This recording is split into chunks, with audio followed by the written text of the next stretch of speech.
So Samsung's finally doing it. After years of teasers, leaks, and prototypes locked behind closed doors, the Galaxy Z TriFold, yep, Samsung's first tri-folding phone, is actually on its way. And this time, it's not just a concept hidden in a lab. Samsung themselves have shown the real device, which means we're closer than ever to seeing it in people's hands. Now, Samsung hasn't given us an exact date yet, but the pieces are starting to line up. The Galaxy Z TriFold just popped up on the Bluetooth SIG certification database, which, if you've been following Samsung launches for a while, you know is basically a green light that says, yep, launch is coming soon.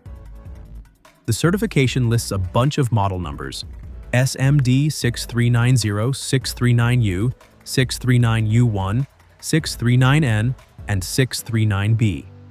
And while that might look like gibberish, here's what's interesting. Those codes don't follow Samsung's usual naming system. That's not an accident. It's how Samsung hides upcoming products during testing to keep leaks to a minimum. Although, let's be honest, it never really works. From what's been decoded, it looks like China and South Korea are getting the first two models, while the US versions, both carrier and unlocked, follow right after. The B version is the international model, but don't get too hyped just yet. Apparently, Samsung isn't planning a proper global launch right away. Right now, the only market outside of the US, China, and South Korea that's confirmed to get the TriFold is the UAE. Taiwan and Singapore might join in later, but a full worldwide release? Probably not until 2026. Now, here's something that caught my attention. The international version got its own separate certification.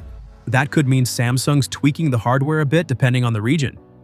We don't know for sure yet. Bluetooth listings don't reveal much, but it's definitely something to keep an eye on. So yeah, Samsung's first TriFold phone is finally looking real, but the big question is, will people actually want one? 3 screens sound cool until you realize how complex this thing might get in real life. Anyway, I'd love to know what you think. Would you actually buy a TriFold phone, or is it just overkill at this point? Drop your thoughts down below, I'll be reading through them. And hey, if you enjoyed the video, hit that like button, subscribe if you haven't already, and I'll catch you in the next one. Until then, stay safe, stay curious, and I'll see you soon.